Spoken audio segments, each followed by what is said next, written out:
ពិតវាជាប់រវល់ធ្វើការអីគេvậyអូចូលហើយពីណាគេតែមកណាអាឡូជំរាបសួរអាចស្អីគាត់តែទៅសោះចាំបាច់ឲ្យសហការីស្អីគេឆ្លើយតបមកសិនតែកំពុងរវល់ជាប់ធ្វើការអីក៏បែប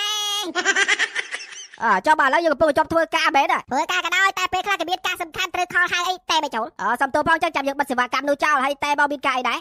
យើងកំពុងតែដុតត្រីហ្នឹងបោះហូបត្រីអូត្រីដុតអូខេយើងកំពុងតែបូមទឹកឲ្យយីពីរហ្នឹងចាំទៅទៀតយើងទៅហើយនៅណាយើងកំពុងតែដុតត្រីនៅស្រះតាញ៉ុយហ្នឹងអូខេចាំទៅទៀតជួបគ្នាអូខេអូយបានហូបត្រីដុតទៀតដែរ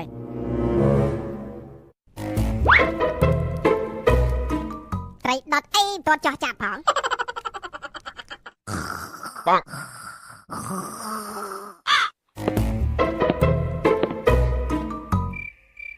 ូដេកបាត់ហើយ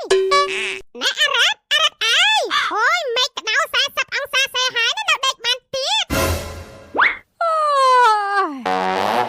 អូមកវិញហ្នឹងហើយយើងមកវិញហើយយកបាយមកហើយចុះអាកុយតណាបាត់ហើយមិននឹងវាជិះម៉ូតូរបស់យើងហ្នឹងថាជិះទៅយកខ្មុំហើយវាថាពេលដែលឯងមកហ្នឹងឲ្យឯងនឹងយើងហ្នឹងបាគោយន្តយកជិះទៅដាក់នៅស្រែវាមុនទៅអូខេចឹងកូនចឹងទៅណែត្រៀមខ្លួនហើយនៅហើយបាយចឹងទៅហើយ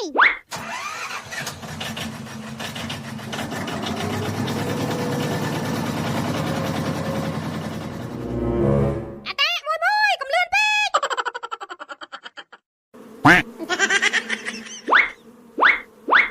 ប៉ណ្ណឹងបានទេអូទឹកច្រើនដល់